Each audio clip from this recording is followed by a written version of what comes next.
empecé con 3 concejales de 19 apoyándome, terminé con 16 concejales apoyando el gobierno, pero la gente estaba con el gobierno, estaba con el proceso participativo y los concejales fueron aceptando esa realidad y aproximándose a participar también en ese proceso de participación y apoyar sus resultados y por lo tanto apoyar el gobierno.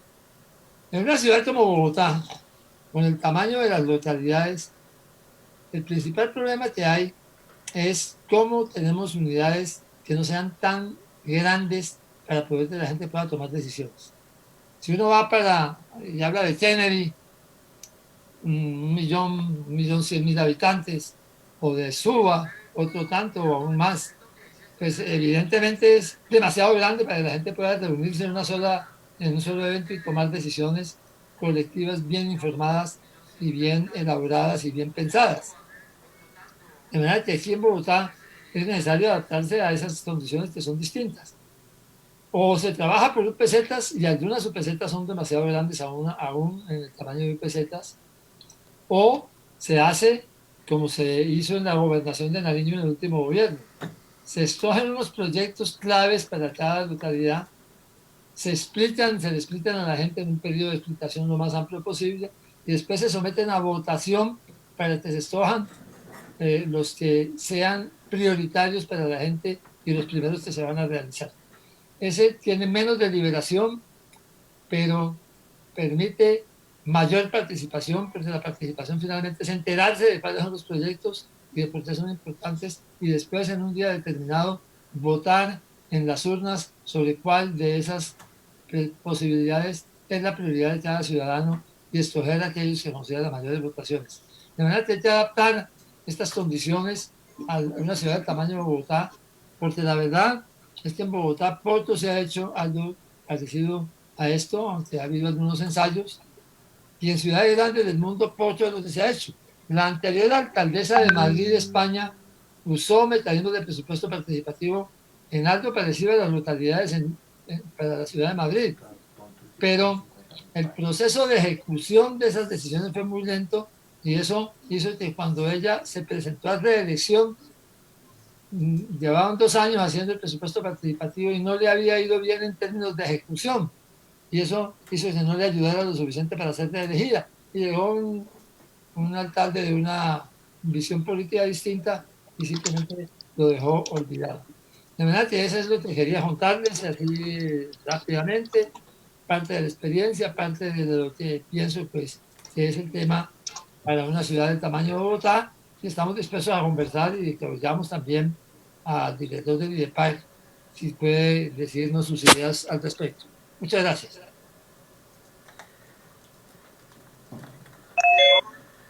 Un alcalde de una...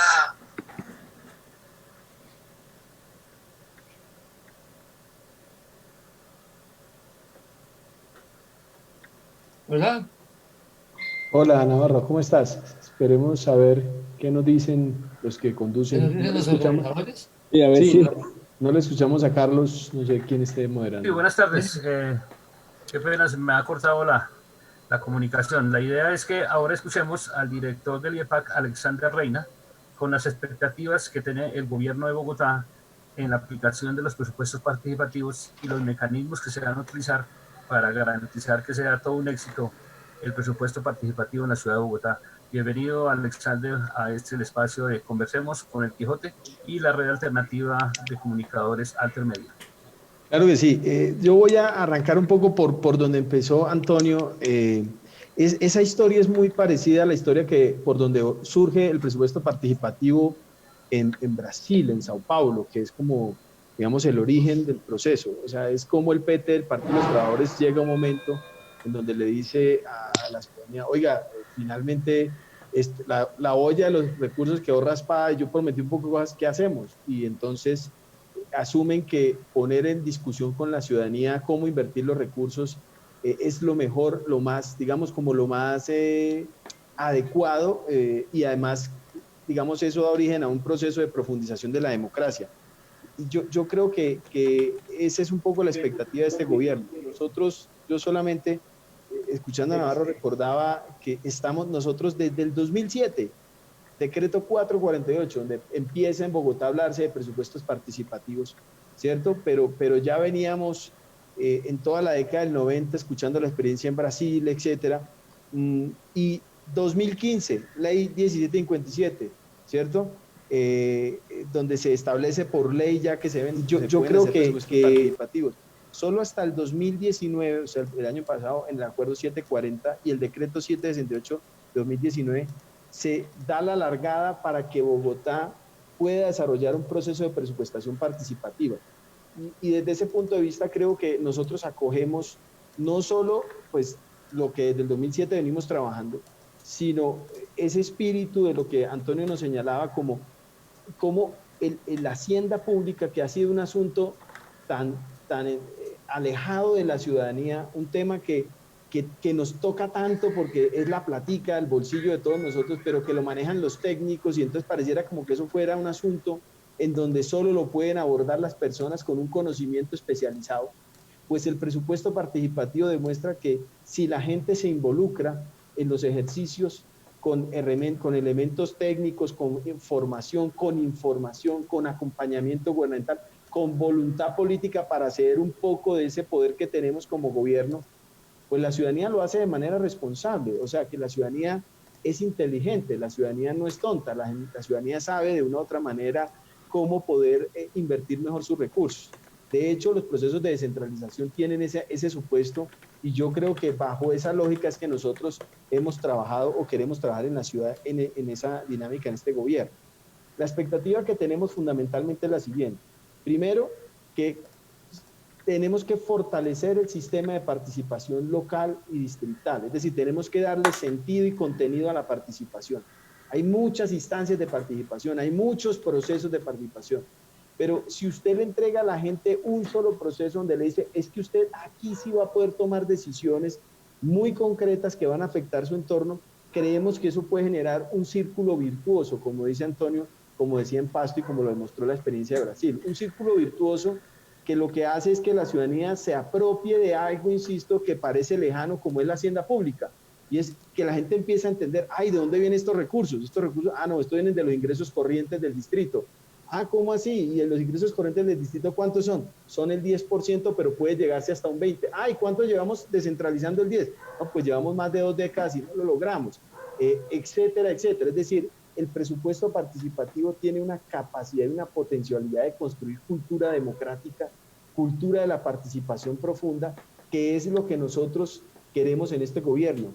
Hace que la democracia local y distrital se haga más intensa, porque la ciudadanía cuando vaya a los encuentros ciudadanos finalmente va a poner en cuestión son los problemas que realmente le aquejan a la localidad o a su territorio. Entonces, hemos diseñado un proceso producto de las experiencias que algunos hemos tenido en Medellín, en el oriente antioqueño, la experiencia de Navarro en Pasto, en Brasil, etcétera. Pero en Bogotá hay una particularidad que me parece clave no olvidar, y es que Bogotá tiene un proceso de planeación a través del Acuerdo 13 que establece los encuentros ciudadanos como muy cercano a esa experiencia que Navarro nos señalaba de Cabildo, ¿sí? Y el encuentro ciudadano es una instancia que por años se ha posicionado en la ciudad. Quizá la red de planeación del desarrollo en Bogotá es uno de los procesos de participación más sólidos que tenemos en Bogotá. Pero le faltaba ese pedacito siguiente, y es cómo hacer para que esas iniciativas que la gente priorizaba en los encuentros ciudadanos tuvieran correlato en la ejecución, ¿sí? Algunos, los que hemos trabajado en planeación de desarrollo, sabemos que un plan de desarrollo tiene una parte filosófica, programática y un componente presupuestal. Nosotros en Bogotá, en el Acuerdo 13, solo llegábamos a esa parte filosófica y programática, porque a la gente se le consultaban, bueno, ¿cuál creen que son los problemas y cuál cree que son las soluciones? Eso se llevaba después a una discusión en la JAL, y el alcalde local presentaba un proyecto de plan de desarrollo local, y eso era lo que se aprobaba. Muchas veces no se tenía en cuenta las iniciativas de la gente. En este caso, hemos tratado de subsanar que el proceso de empalme entre el encuentro ciudadano y el presupuesto participativo tenga conexión. Es decir, vamos a desarrollar el presupuesto participativo en 2 etapas.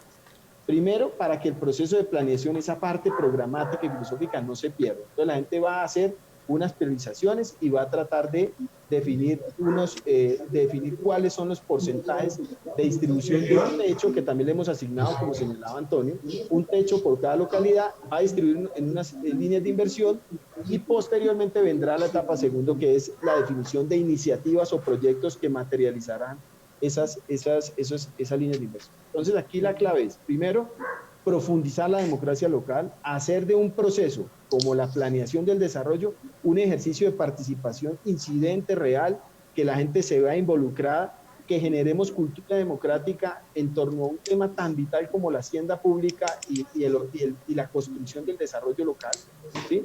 Y finalmente, armonizar un proceso que tiene que ver con la planeación y la presupuestación y con eso cerrar todo el círculo de gestión del plan de desarrollo local.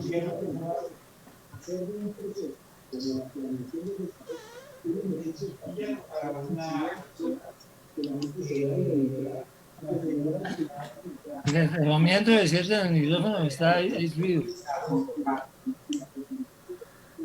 Le está llegando tarde, Carlos. Pero yo los estoy escuchando. Sin embargo, le damos la palabra a Miguel desde Suba, que tiene director de la emisora Suba al Aire. Sí, gracias. Les recomiendo que se apague los micrófonos porque están dando mucho ruido. De acuerdo, sí, señor. Una pregunta para el señor Alexander Reina del IDEPAC. ¿Cómo se está planteando, qué metodología se está trabajando, teniendo en cuenta la situación que vive la ciudad de Bogotá y el mundo con respecto a la pandemia? ¿Sí? Congregar a las personas para poderse encontrar y hacer la discusión es bien complejo en este momento, pero ¿qué están diseñando? ¿Virtualidad? ¿Cómo lo piensan implementar?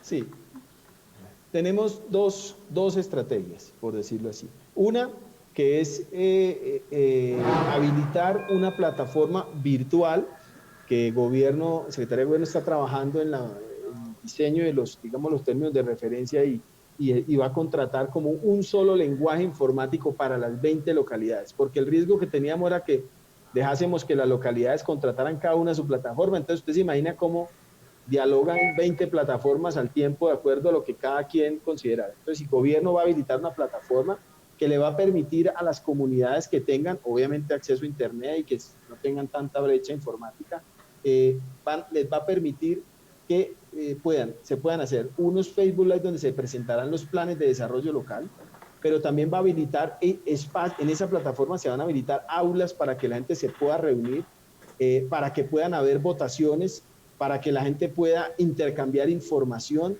para que podamos a través de esa plataforma tener contacto directo con las personas y entregarles documentos, datos, diagnósticos, etc. Ahora, sabemos y estamos conscientes de que en la ciudad hay más o menos una brecha del 30% de personas que no tienen acceso a internet y que no tienen esas habilidades informáticas que necesitamos que tengan para participar. Desde el IDEPAC hemos habilitado unos procesos formativos que van a ser, digamos, por radio, que vamos a habilitar en la escuela, pues obviamente que tenemos virtual, pero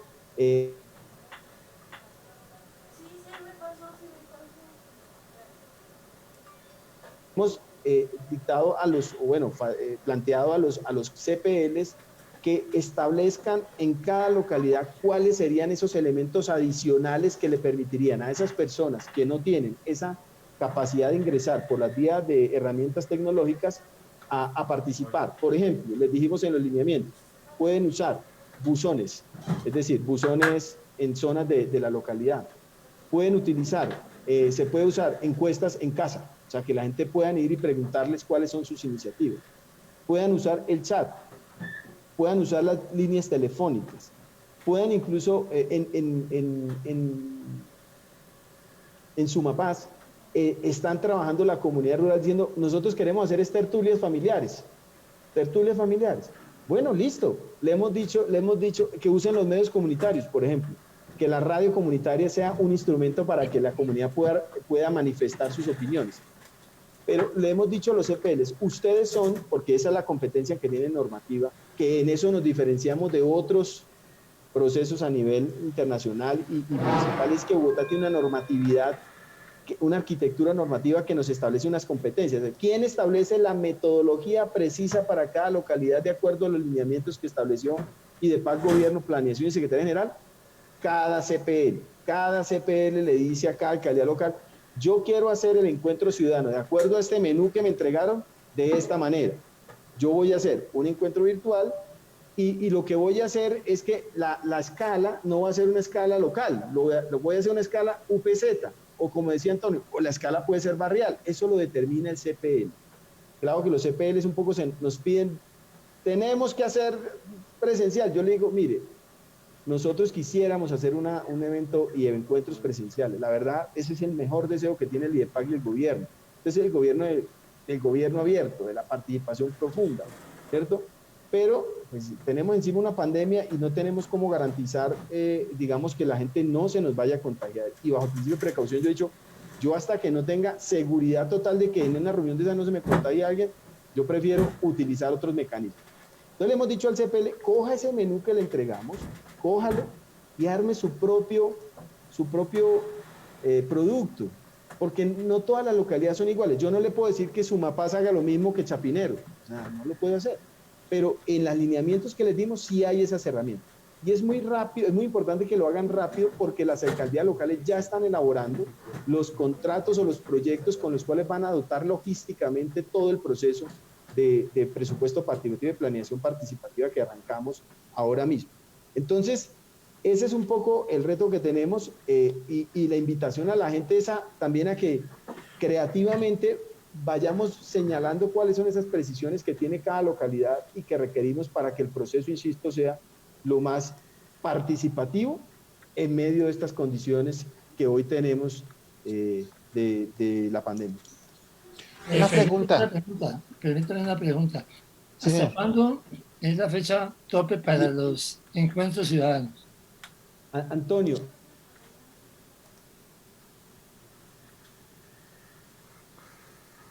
Incluso en el menú que le señalamos a la gente era acérquese a un Vive Digital, a un centro digital y pueda inscribirse o pueda participar, eso también lo vamos a habilitar. Dijimos que la ampliamos hasta un día antes del día en que se realiza el encuentro ciudadano en su localidad, ¿sí? Entonces, ¿hasta cuándo van los encuentros ciudadanos? Hasta el 20 de julio. Pero ojo con esto, tiene que averiguar la ciudadanía cuándo es su encuentro ciudadano, en qué fecha, porque hasta el día anterior se puede inscribir, ¿sí? Esa es un poco la idea. No ha salido el cronograma, ¿por qué? Porque el cronograma lo determinan son los CPL, o sea, los CPL son los que nos dicen cuándo se hacen, digamos, los encuentros ciudadanos de cada localidad.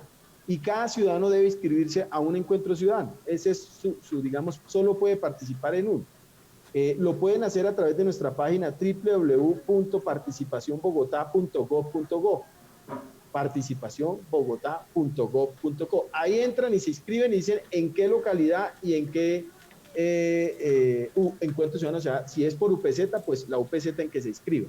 Yo creo en general, todavía no hemos recibido nada distinto, que la escala va a ser la UPZ, o sea, ahí se van a inscribir, van a mantener los CPLs, así que cada quien a buscar su UPZ, a inscribirse en su encuentro ciudadano y a esperar cuándo es que convocan para que pueda participar. O sea que usted puede llegar antes del encuentro ciudadano e inscribirse. Lo hicimos más laxo para que no tuviéramos una restricción más para que la gente participara.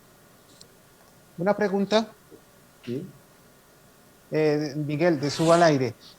Hubo un proceso en ese mundo antes de la pandemia, hubo un proceso de inscripción en donde algunos medios hicimos la sugerencia precisamente de que población migrante pudiera inscribirse para participar, teniendo en cuenta que es una población que muchas veces lleva aquí, en algunos casos ya 3, 4 años. Afortunadamente el formulario hoy ya lo da. Cuéntenos un poquito de dónde nació esa reflexión y cuál es la expectativa precisamente que esta población pueda participar en los encuentros.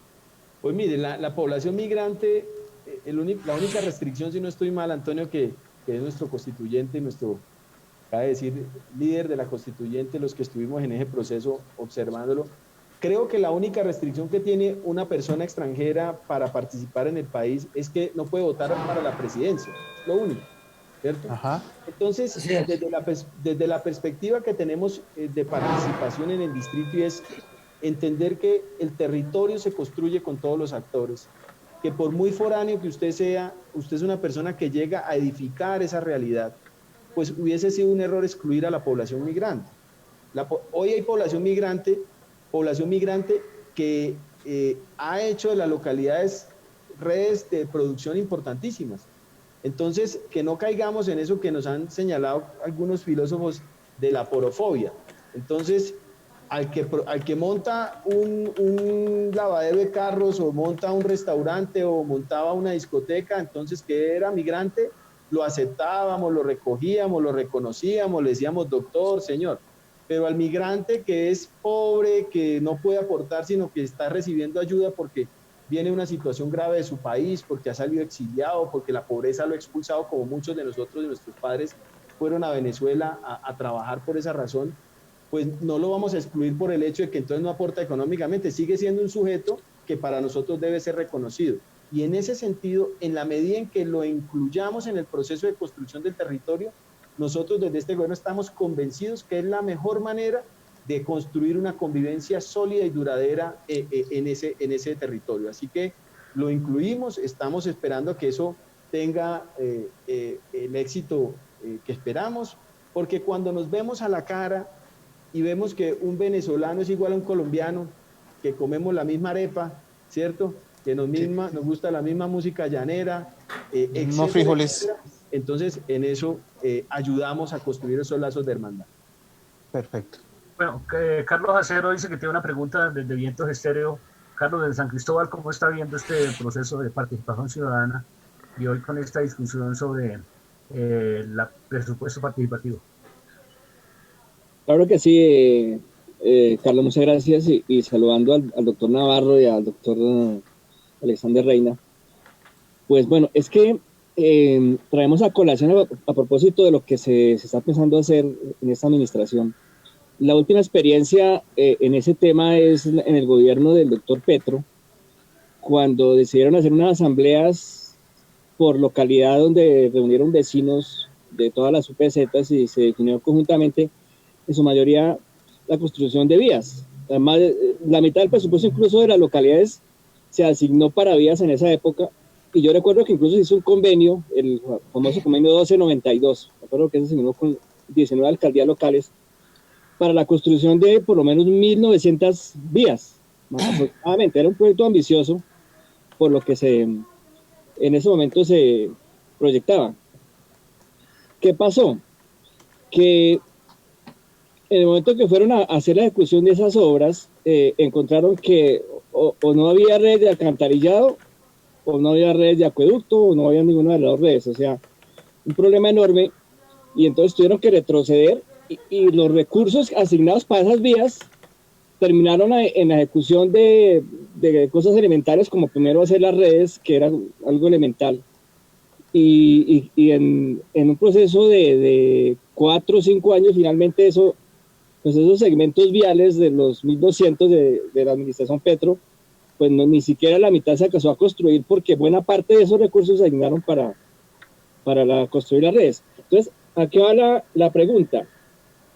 Recogiendo esas circunstancias que se han visto, no solamente ya el doctor Navarro la mencionaba, que en el caso de Madrid también la ejecución fue bastante lenta, ¿qué se proyecta en esta ocasión, doctor Reina, para precisamente tener una información fiable, información técnica, no solamente para los funcionarios, sino también para la ciudadanía, que pueda tomar unas decisiones de tal manera que no se puedan repetir ese tipo de errores que son muy frecuentes en estos procesos, y que pues finalmente pues lo que ha hecho es que un poco se pierdan recursos y esfuerzo por parte.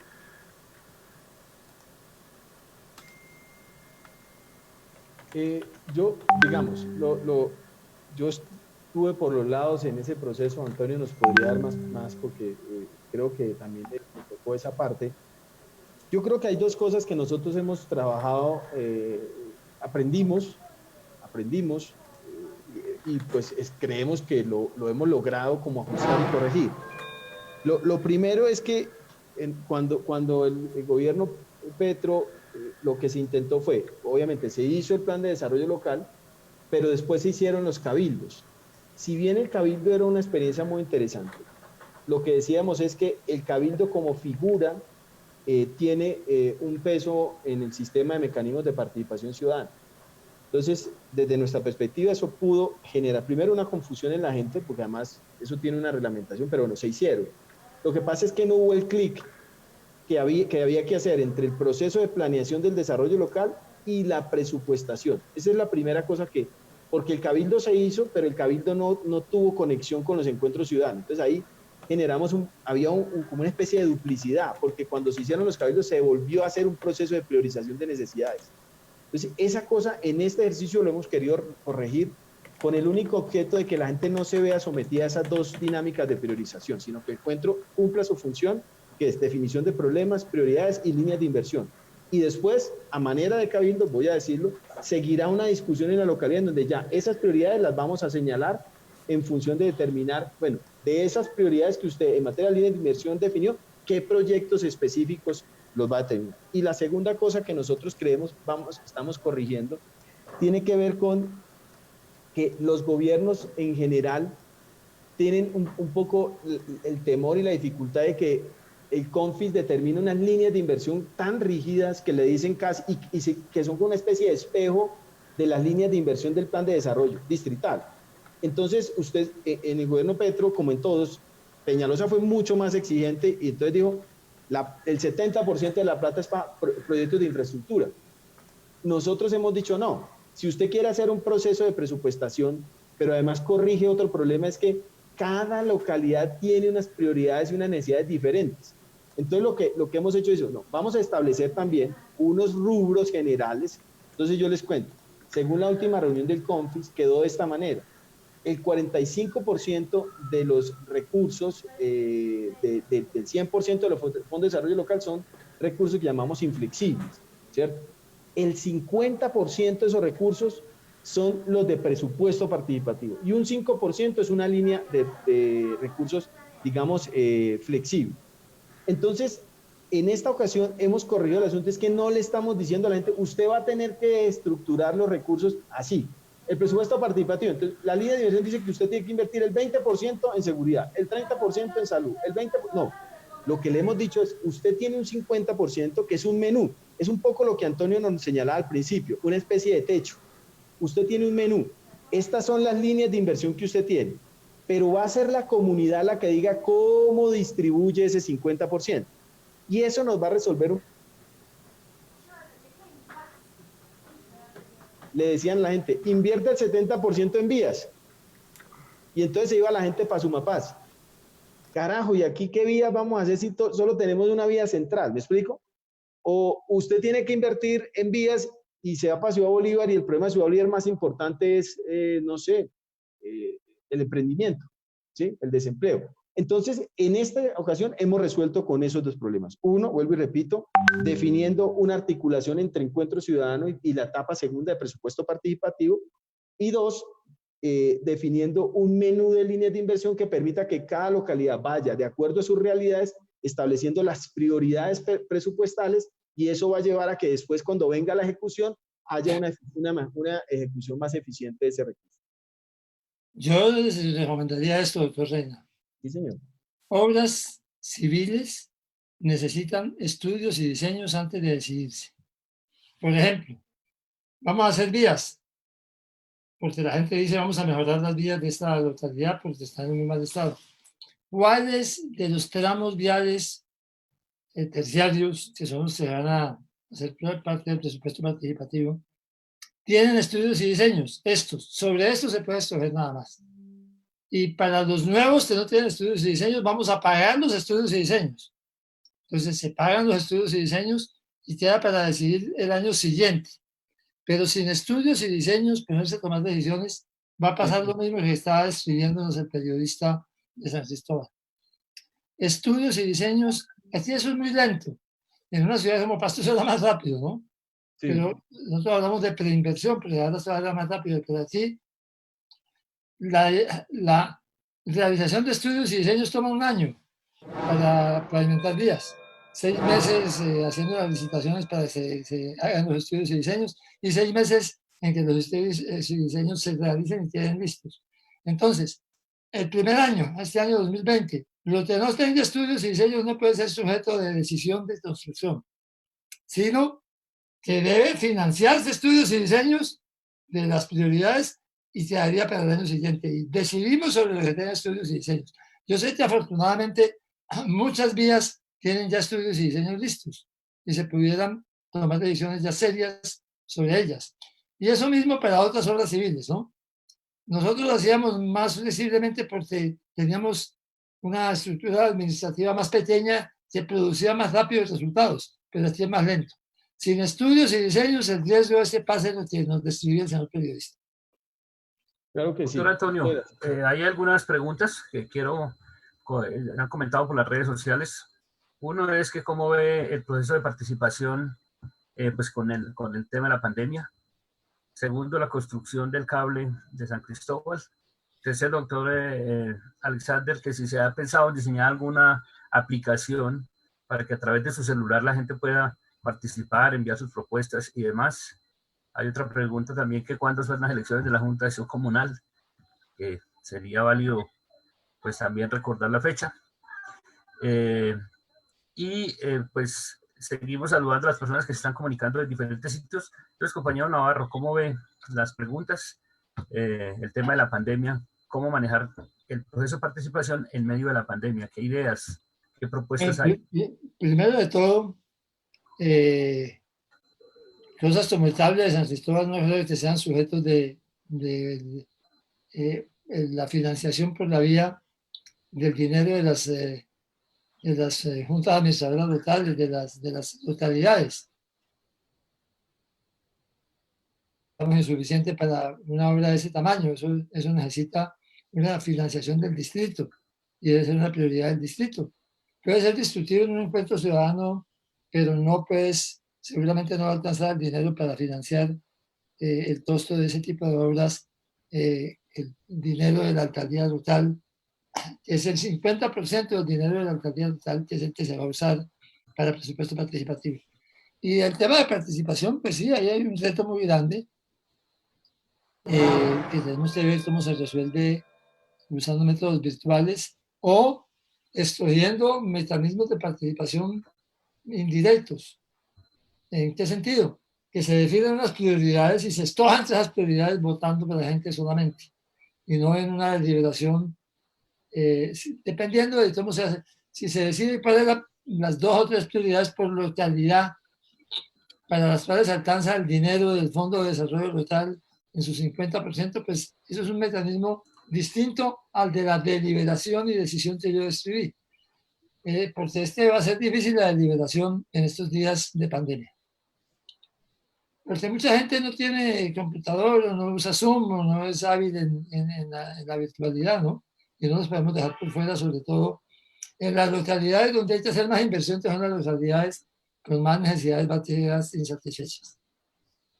Doctor Alexander, elección de juntas comunales, mecanismos elaborados desde los teléfonos para facilitar la participación. Pues mira, realmente aplicación entendida como pues, lo que conocemos como lo que manejamos en los smartphones, no vamos a manejar una plataforma. Una plataforma que va a estar articulada a todo lo que se llama GABO, Gobierno Abierto, y allí, a partir de allí se va a permitir el acceso como a toda esa información. O sea, la gente va a encontrar en la plataforma, insisto, primero, con su inscripción va a poder acceder a toda la información de la localidad, del presupuesto participativo en el que está, de los diagnósticos, va a poder votar, en fin. Pero no, hasta el momento, en la información que yo tengo, no estamos hablando de una aplicación, ¿vale? No estamos hablando de eso. Pero pues, como todo, aquí vamos escuchando y vamos como construyendo alternativas de solución. Sobre la elección de las juntas de acción comunal, solo decirles que nosotros aplazamos la elección en el marco de nuestras competencias como distrito para el 23 de agosto. El gobierno nacional sacó una carta que a nosotros pues no nos dice mucho, porque una carta es como, sí, vamos a aplazar a las elecciones para marzo, pero eso no es un acto administrativo. O sea, no nos ha dicho si es que bajo el decreto de emergencia va a aplazarlas, porque aplazar las elecciones significa redefinir los periodos de los actuales y de los que vienen. Entonces, eso amerita una modificación en la ley comunal y pues, por el momento no hemos tenido respuesta al respecto. Estamos muy pendientes de qué nos dice la alcaldía, digamos, el gobierno, la alcaldesa y su equipo de dirección de toda la emergencia a través del equipo epidemiológico, para que nos diga cuándo podemos decir que se levanta un poco la restricción de aglomeraciones. Por el momento nosotros seguimos trabajando en la preparación de ello. Hemos trabajado en alternativas para que la gente pueda realizar y cumplir con todos sus requisitos antes de las elecciones, pero en eso estamos. No tendría más información al respecto. Bueno, muchas gracias. Doctor Alexander, yo tengo una pregunta desde Suba. ¿Aló? ¿Sí? Sí, está bien.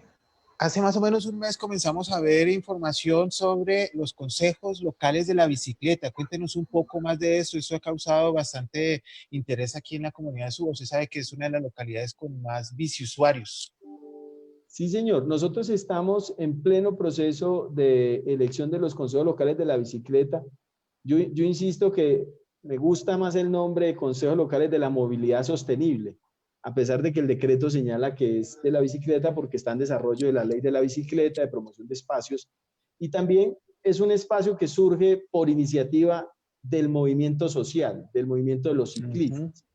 Pero cada vez nos damos cuenta que la crisis que vive la ciudad no solamente es una crisis ligada al tema de la pandemia y la salubridad, por la cual hemos tenido que adoptar rápidamente los bicicarriles para que la gente evite aglomeraciones, sino que antes de que iniciara la emergencia ya teníamos una emergencia por calidad del aire. Duramos casi un mes, 2 meses con alerta amarilla, en una zona de alerta naranja. Entonces, hemos señalado que la gran apuesta de este gobierno es construir y facilitar la voz de aquellos sujetos que se mueven de manera sostenible. Y les doy un dato. De los 13.400.000 viajes que se hicieron en el 2019, el 67% se hacen a través de medios alternativos al carro, al vehículo. El 37% lo hace a través del sistema integrado de transporte, que es Transmilenio y buses azules o el componente urbano. Y el otro 30%, el 23% lo hace a pie y el 7% lo hace en bicicleta. Es decir, que tenemos una gama de ciudadanos que se mueven de manera alternativa y tenemos que brindarles espacios de participación, de diálogo, de escucha, para que ellos puedan sugerir no solo seguridad en la ciclorruta, para que le hagan control a toda la inversión que vamos a hacer en este gobierno sobre el tema, para que sugieran iniciativas de mejoramiento de la infraestructura de ciclorrutas, andenes, Transmilenio, SITP, etcétera. Y creemos que eso desde lo local va a tener un impacto muy importante, porque en la medida en que haya sujetos empoderados sobre el tema, pues el gobierno va a tener que reaccionar un poco al asunto. Es como un poco lo que nos señalaba Antonio Navarro, es que a medida que uno de los ciudadanos le respiren en la nuca, uno está más atento a los requerimientos que ellos plantean. Y pues tenemos, insisto, el reto como ciudad para el siglo XXI, el nuevo contrato social ambiental del siglo XXI, es construir una ciudadanía que se apropie de ese contrato, y ese contrato tiene en su corazón la sostenibilidad ambiental como modelo de organización del territorio y del desarrollo. Así que a partir de hasta el 13 de julio, ampliamos las fechas, hasta el 13 de julio se van a dar las inscripciones de candidatos y candidatas en las localidades. Hasta el 20 las elecciones todas de manera virtual. También en nuestra página www.participacionbogotá.gov.co es el lugar donde se pueden inscribir tanto electores como candidatos. Muchas gracias. Hay muchas preguntas. Sí, doctor Navarro. Permítame un comentario sobre lo que dije ahora sobre el cable de San Cristóbal. Miren, esto es importante, este comentario. La construcción del cable en San Cristóbal, yo sé que Arturo te estará costando 200 o 250.000 millones de pesos. Eso, ¿cuánto costó el cable de Ciudad Bolívar? Algo parecido a esa cantidad, o un poco más. Entonces, ¿cuánto es el dinero que va a estar para el presupuesto participativo en San Cristóbal? Todo el dinero que va a estar en un año. San Cristóbal tiene un presupuesto del Fondo de Desarrollo Local de ¿cuánto? ¿De 40 o 50.000 millones? Ya le digo hoy ese dato específico. Para ser exactos. Sí, si tiene ese dato. San Cristóbal va a tener, pues madre, 68.000 en el multiplique 70.000 por 4. 70.000, pero ese es el 50%, ¿cierto? Sí, señor. Son 35.000. Para los 4 años son 140.000 y el Sí, cable señor. vale el doble. Entonces, Sí, no puede ser con ese dinero del Fondo de Desarrollo Local con el que se construye el cable de San Cristóbal. Eso es importante explicárselo a la gente en todo este proceso, porque si no, entonces va a resultar que la prioridad es el cable de San Cristóbal, pero no se puede hacer con el dinero disponible del Fondo de Desarrollo Local. Esa es una inversión que hay que hacerlo con el dinero de la alcaldía mayor, no del Fondo de Desarrollo Local. O van a decir, un colegio nuevo en Suba, para las instalaciones de una sede de la Universidad Distrital en Sí, Suba. la universidad, sí, señor. La Universidad Distrital en Suba también vale más de los que está disponibles en el Fondo de Desarrollo Local. Entonces, es bueno que se sepa que va a haber unas inversiones que puede la gente planear que son importantes y plantear que son importantes, pero que no son del Fondo de Desarrollo Local. Y con lo que se va a hacer presupuesto participativo, esto en el Fondo de Desarrollo Local, que es para inversiones más pequeñas, de esas macroinversiones. y Simplemente para permíteme, te hacer esa agrego aclaración. algo, Antonio, para cerrar la idea, Antonio, que es muy importante. Cada línea de inversión tiene unos conceptos de gasto. Es decir, no es tan amplio como para que la gente diga lo que dice Antonio, hagamos el cable número 2. No, o sea, hay unos conceptos de gasto que pues obviamente es muy extenso. Tendría que la gente, tenemos que facilitar esa información para que la gente sepa en cosas muy concretas que están ya determinadas como conceptos de gasto para esa línea de inversión, para que también eso tiene un techo, en el sentido de que sean obras que tengan que ver con la dimensión de los recursos que se están poniendo a discusión de la comunidad, ¿vale? Sí, es muy Bueno, importante entender eso bien para que no haya, digamos, frustraciones de los Sí, señor. ciudadanos Tal sobre cual, ideas que no son las que tienen que ver con el dinero disponible. tal cual, tal cual. muchas gracias por la claridad. Pues enhorabuena para Carlos Acero, porque va a tener cable en San Cristóbal. Ojalá que logremos cable en Chapinero, en Usaquén, cable en Santa Fe, Centro Oriente, cable en Usme, la ciudad para que esté mucho más dignamente conectada. Hay preguntas sobre el botadero Doña Juana, hay preguntas sobre por qué las ayudas no llegan a todos los sitios. Les cuento que el próximo miércoles estaremos con la directora, con la secretaria de Hábitat, por este canal a las 4 de la tarde para discutir el tema de Doña Juana y otros temas de hábitat. De igual manera hemos invitado a la secretaria de Integración Social que próximamente estará con nosotros, igual que algunos alcaldes, para ver el tema de las ayudas en el tiempo de la pandemia. Pues simplemente es agradecerles a nuestros invitados. Carlos, yo tengo Sí, una pregunta. Carlos Acero, por favor, una pregunta Sí, final. Bueno, preguntas finales, preguntas sí, cortas, respuestas cortas, y dos agradecerles cositas nuevamente a muy, todos quienes están muy cortas, conectados. sí. Es poco para precisar la, la, digamos, lo que anunció el doctor Reina con relación al tema de los procesos participativos. Digamos, para el caso de San Cristóbal, para citar un ejemplo, entonces, si San Cristóbal va a tener un presupuesto anual de 70.000 millones, estamos hablando de que más o menos 35.000 millones de pesos serían sometidos a sus presupuestos participativos. Llama la atención el doctor Reina sobre líneas de inversión. No sé si nos podría precisar exactamente esas líneas de inversión que tendrá la gente la posibilidad de votar en los presupuestos participativos. Esa sería una pregunta. Y la otra pregunta también, pues aprovechando aquí también está el compañero de SUA, Miguel Chape, y pues de medios comunitarios que también nos están recepcionando. Bueno, ¿cómo podríamos nosotros colaborar de manera activa? De los hechos, los medios comunitarios, su razón de ser es la participación ciudadana, digamos, es nuestro valor agregado, es nuestro potencial. ¿Cómo podríamos nosotros participar? Usted lo mencionó también, en cómo ayudamos a convocar, cómo ayudamos a promover los encuentros ciudadanos y ahora el tema de presupuestos participativos. ¿Cómo podemos ayudar, doctor Reina? ¿Cómo nosotros podemos ser más activos en esta propuesta de la administración desde los medios comunitarios? Bien, la primera, voy a tratar de ser corto porque este es largo y me asusta que la gente se nos aburra. Mira, entonces son tres grandes componentes. Un componente inflexible, que la gente no va a poder votar, por eso es el 45%, que tiene que ver con fortalecimiento institucional, inspección, vigilancia y control. Todo el tema de Bogotá Solidaria, la alcaldesa ha querido que también el Fondo de Desarrollo Local ayude a la reactivación económica y nos permita también todo ese proceso de cuidado que estamos tratando de mover en la ciudad, todo el modelo de ciudad del cuidado para que las mujeres, digamos, salgan de esa carga que han tenido que cubrir, a cubrirnos a nosotros y a las personas que cumplen enfermas y a los adultos mayores. Entonces, en el combate inflexible. Y allí es donde va a estar una línea de educación superior y primera infancia. O sea, eso es lo que va a determinar la alcaldía local o la alcaldía local, que es un recurso de funcionamiento y unos temas específicos de temas sociales. Ahora, el presupuesto participativo, que es el 50% del recurso, va a tener unas líneas de inversión que son desarrollo de la economía local, que lo decíamos, reactivación económica en algunos temas, infraestructura, y acogemos el llamado que nos hace Antonio de ojo con las obras que no tengan estudios previos, desarrollo social y cultural, inversiones ambientales sostenibles y ruralidad.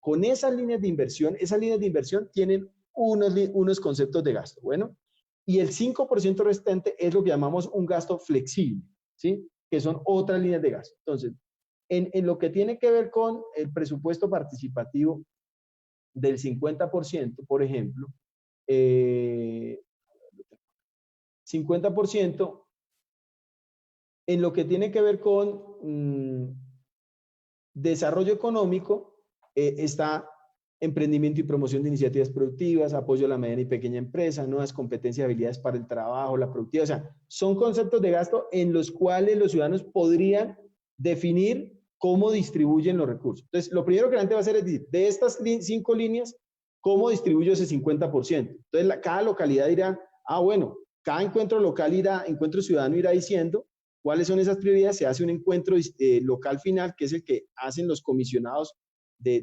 los encuentros ciudadanos y definen un acta de compromiso del encuentro ciudadano donde dice, estas son las prioridades, los problemas más importantes, y así va a quedar distribuido porcentualmente el rubro del 50% de acuerdo a estas 5 líneas. Después de eso viene todo el proceso de presentación de iniciativas a través de los conceptos de gasto. Entonces son emprendimiento en desarrollo económico, emprendimiento y promoción de iniciativas, apoyo a la mediana y pequeña empresa, nuevas competencias y habilidades para el trabajo. En lo que tiene que ver con perdónenme que es que lo tengo acá. En lo que tiene que ver con infraestructura, por ejemplo, está diseño y construcción y conservación de mantenimiento y rehabilitación de la malla vial local intermedia, diseño y construcción y conservación de cicloinfraestructura, construcción y conservación de elementos del sistema de espacio público peatonal, construcción y conservación de puentes peatonales, de vehiculares sobre cuerpos de agua, construcción y mantenimiento y dotación de parques vecinales y de bolsillo, intervención y dotación de salones comunales, dotación pedagógica de colegios, dotación pedagógica a jardines, dotación de centros de desarrollo comunitario, dotación a casas de juventud, dotación a centros Crecer, Renacer. O sea, la gama en materia de infraestructura me parece que es bastante amplia para que la gente más o menos pueda dar cuenta de eso. Entonces, ¿qué pueden hacer ustedes como medios de comunicación? No les voy a leer todo esto que realmente se hace imparable. ¿Qué hacen los medios de comunicación? Esto que están haciendo. Contenidos, pedagogía, información a la gente para explicar y ayudarnos a nosotros, a los funcionarios que a veces somos bastante elevados, ¿cierto? Hacer que los conceptos sean fáciles de dirigir por la gente, que la gente los apropie, que la gente sepa y conozca la metodología, que la gente conozca sus derechos en el presupuesto participativo, que conozca sus deberes también, un poco que entienda que el presupuesto participativo no es solo una lista de mercados, sino la construcción de un territorio de manera integral, que tenemos recursos escasos. Así que la invitación es a que de la mano con ustedes, que son como el canal de comunicación con la ciudadanía, pues nos inventemos contenidos para la gente, para que la gente pueda digerir de manera más fácil estos ladrillos que a veces les lanzamos a la gente, que yo ya estaba camino a eso, era leerle todos los conceptos de gasto, porque sé que la gente no copia tanta información al tiempo, pero lo importante es que son líneas de inversión y cada una está dividida en conceptos de gasto. Entonces la gente debe ir a mirar cuál es el concepto de gasto, porque por eso es que finalmente va a votar. Bueno. Gracias. Doctor Navarro, finalmente, ¿qué recomendaciones haría después de esta discusión? Hay muchas preguntas todavía. Los consejos de sabios preguntan cómo van a participar ellos en los encuentros ciudadanos si no tienen tanto acceso a la tecnología. De igual manera hay preguntas ahora para darles la elección de las juntas comunales. Sin embargo, doctor Navarro, ¿qué recomendaciones haría a la administración distrital para que la experiencia ya vivida en otros territorios y en el mismo Bogotá se consolide y no se quede en una frustración de la ciudadanía que participa con la ilusión de que hay un proyecto y al final no se da y la gente queda como frustrada? ¿Realmente sirven los encuentros ciudadanos? vale la pena volver. Creo que es necesario ganar nuevamente la confianza de la ciudadanía. ¿Qué recomendaciones, doctor Antonio Sí, Navarro? efectivamente hay desconfianza en la participación porque no se considera que produce resultados. Entonces, si usted parte de ese hecho y es que debe cumplir un porcentaje alto de lo que se decidió, devuélvase. ¿Qué es lo que tiene que hacer? Una buena preparación. Me parece que es muy importante la preparación previa al momento de la decisión. Mientras mejor preparado esté todo el proceso, más va a poder cumplirse lo que se decida y más se va a prestigiar el mecanismo de participación, que es lo que queremos quienes creemos que la democracia colombiana hay que enriquecerla con el presupuesto participativo, con la democracia participativa. Preparación es la clave de buenos resultados. Acá nos dicen desde Usaquén, doctor Antonio, que le escuchan claritico y que muchas gracias por habernos acompañado. Bueno, y preparación no solamente del equipo de gobierno, sino de los ciudadanos. Y Navarro, ese tipo ya habla claritico, aunque no se le entienda nada, pero ahí vamos.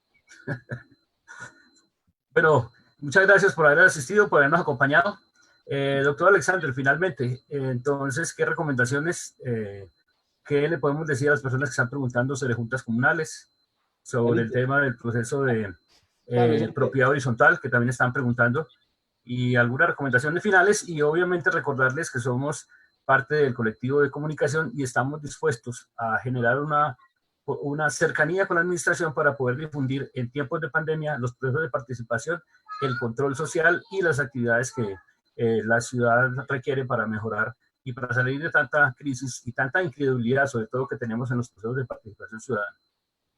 A la ciudadanía del Encuentro Ciudadanos y participan que se prepare, que nuestra escuela ya tiene un curso para los que puedan ingresar, obviamente. Tenemos un curso que se llama el Encuentro Ciudadano, www.escuela.participacionbogotá.gov.co www.escuela.participacionbogotá.gov.co. Por favor, inscríbanse ahí pueden acceder a un curso virtual que va a ser certificado y que van a acceder a la información para que puedan ejercer sus derechos de manera más efectiva.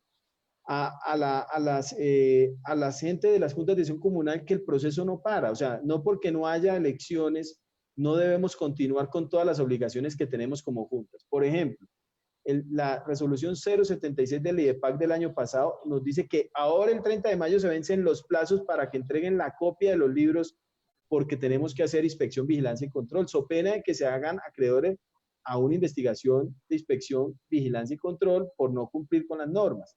Nosotros hemos adelantado una estrategia con las juntas y es más confianza, más inclusión y más empoderamiento y más transparencia. Es decir, la ciudadanía quiere las juntas, pero necesitamos modernizar el proceso electoral con las juntas. Necesitamos que haya inclusión de actores sociales nuevos, mujeres, jóvenes, la gente de la diversidad sexual que se sienta reconocida. Las juntas tienen que ser el reflejo de lo que son los barrios, porque los barrios son diversos, entonces necesitamos que eso se les permita. Necesitamos poner en marcha todo el dispositivo, digamos, de transparencia que estamos haciendo. Ya tenemos, miren, nosotros ya tenemos tarjetones diseñados, ya tenemos todo el protocolo montado. Estamos listos a que nos den la ventana, la bandera verde para arrancar. Tenemos 100 juntas listas para hacer voto electrónico. El gobierno anterior hizo 4, nosotros vamos a hacer 100, con procesos de preparación, de acompañamiento, de capacitación de los líderes comunales. Así que seguimos abiertos a que los comunales que quieran hacer su proceso de votación electrónica. Pero lo importante aquí es que entiendan que las juntas tienen que seguir inscribiendo a la gente en los libros. Yo puedo hacer inscripción sin necesidad de hacer aglomeraciones. Entonces, esa es un poco la invitación. Y recuerden que para el día que se hagan las elecciones, la gente tiene que hacer unas asambleas previas. Entonces, tienen que determinar quiénes son los tribunales de garantías para que los podamos capacitar. Ya tenemos el convenio con la Secretaría de Educación para que los estudiantes de 9º, 10º y 11 hagan el servicio social en las juntas de acción comunal. La primera vez en la historia que lo vamos a hacer y ya lo logramos. Ya tenemos 100 jóvenes listos para acompañar a las juntas. Así que esperamos que las juntas se sigan inscribiendo diciéndonos quién quiere recibir ese apoyo de los jóvenes. Y vamos a permitir, digamos, o vamos a facilitar toda la logística para que el día de las elecciones las juntas puedan acompañarse de los funcionarios para que ese día hagamos vigilancia del proceso electoral in situ. pero necesitamos que el gobierno nacional nos aclare, ya le mandamos un oficio, qué va a pasar con las elecciones, las vamos a aplazar y si las aplazamos, hay ampliación de periodos de los dignatarios de la Junta de Acción Comunal, esa es una duda que tenemos pendiente. Con propiedad horizontal hay una virtud que no tiene o una facilidad que no tiene la ley comunal y es que la propiedad horizontal permite hacer asambleas virtuales o no presenciales. Eso no lo permite la ley comunal. Entonces le estamos diciendo a los presidentes, a los consejos de administración y a los administradores, consejo de administración o asamblea que necesite asesoría de cómo se hace una asamblea no presencial o virtual, llámenos al IDEPAC, que nosotros acá con mucho gusto les acompañamos y les asesoramos ese proceso para que su dinámica administrativa no se detenga en medio de la pandemia. Ahí estamos y seguimos acompañando todas las organizaciones sociales. Vamos a lanzar lo último, y con esto termino, es que arrancamos el sábado con una estrategia que va a tener el apoyo de todos los líderes sociales y comunales de la ciudad. Vamos a construir 62 zonas de prevención del COVID, que lo que busca es, a través de la organización social, que los habitantes del barrio aprendan buenos hábitos, no se relajen con la prevención, aprendamos a cuidarnos, y eso lo vamos a hacer de la mano de los comunales y la organización social. Así que el sábado arrancamos, ya estamos arrancando en Bosa, les vamos a contar por medios comunitarios, por medios masivos, cómo hacer el procedimiento para que nos digan si se quieren inscribir en el proceso. Bueno. Tres preguntas finales, doctor Alexander, muy cortas. Primero, presidente de Torremolinos, Pablo Castelblanco, que las administraciones locales no pueden asumir los rubros de carácter distrital como el tema del desarrollo económico. Doña María Esperanza Rincón, la presidenta de Barrancas de Usaquén, que las juntas comunales actualmente pues andan por una crisis que no hay ni cómo pagar servicios públicos para elegir elecciones, para hacer elecciones el próximo 23 de agosto. El señor Víctor León pregunta que si hay un techo y por cada localidad en el plan presupuesto, creo que ya se ha planteado inicialmente. A ver si nos ayuda con esas tres preguntas cortas. Y otro es el tema de propiedad horizontal. Para finalizar el programa de Conversemos con el Quijote, somos parte de la red de medios comunitarios Altermedia de la ciudad de Bogotá. No entendí la primera, voy a responder la segunda mientras ahorita me la repiten. La segunda tiene que ver con los salones comunales. Estamos trabajando en ver si es posible, porque pues ellos nos han planteado la necesidad de que les algo así como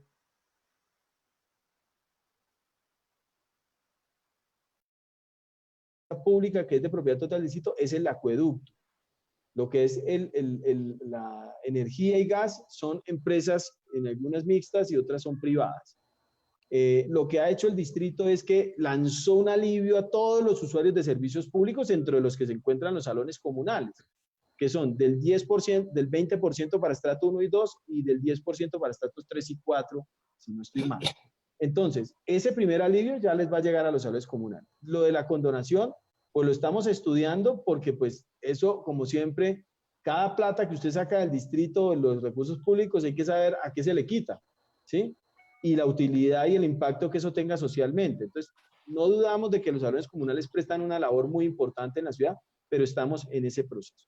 No entendí lo del desarrollo económico en las localidades. No, lo que dice el presidente de la Junta de Torremolinos es que la administración local, los recursos locales no pueden subsidiar proyectos de desarrollo económico comunitario, que eso le correspondería a nivel central. Y otra pregunta con respecto a el tema de mínimo vital, la renta básica, ¿cómo lo está viendo desde el IEPAC? Nosotros no estamos al frente de ese proceso, o sea, la responsable de eso es integración social. Hemos avanzado fuertísimo, o sea, ya estamos cerca de los 15.000 hogares a los que se les ha entregado un ingreso mínimo, que es esta ayuda monetaria, transferencias monetarias. La renta básica es un concepto, digamos, un poco más complejo. Aquí estamos hablando, por decirlo así, la renta básica tiene como concepto la universalidad, ¿cierto? Acá son renta básica focalizada, que es otra manera como otros autores en América Latina y en el mundo lo han señalado, como una moderación de esa universalidad que plantean otros expertos, como Luboló y bueno, en el mundo hay muchos autores que trabajan en ese tema. Nosotros como IDEPAC, como decimos, estamos en cómo buscar alternativas y acciones que permitan, a través de la organización social, promover el autocuidado y promover el cuidado ciudadano de los vecinos. Vamos, el lunes por tarde estaremos anunciando una propuesta, una convocatoria que tiene que ver con eso para que todas las organizaciones sociales participen y puedan de una u otra manera tener un alivio en función de que lo que saben hacer cuenten con unos recursos para que eso les permita tener un mayor impacto y a la vez nosotros fortalezcamos el tejido social de la ciudad que está bastante golpeado por la crisis. Bueno, les agradecemos entonces a las personas que participaron. Muchas preguntas quedan, se las haremos llegar, las que no se contestaron al director del IEPAC, de igual manera a nuestro amigo Miguel Chape desde Suba, a Carlos Alcero desde San Cristóbal, a Martín Sicuamía y a Andrés Vera, que están detrás del desarrollo técnico de este programa de Conversemos con el Quijote. El Quijote somos todos aquellos que somos locos, construimos, soñamos, pero pensamos en un mundo distinto y en eso nos venimos construyendo y pensamos la radio comunitaria. Y nuevamente reiterarle al director del IEPAC que los medios de comunicación estamos ahí y somos la voz de la ciudadanía y también queremos que la institucionalidad llegue a los ciudadanos a través de estos mecanismos que hemos diseñado para su comunicación. Muchas gracias por estar acá, por atendernos y estaremos pendientes la próxima semana. No olvidemos que el próximo miércoles estaremos con la secretaria del Hábitat, donde estaremos discutiendo temas tan importantes como Doña Juana, como el sector del comercio popular de San Victorino, el tema de hábitat, rehabilitación del sector y algunos otros temas que son de interés. De igual manera, a la secretaria de Integración Social nos acompañará próximamente para discutir el tema de renta básica, ayudas en tiempos de pandemia y todos los problemas sociales que se están presentando actualmente. Gracias, doctor Antonio Navarro. Gracias, doctor.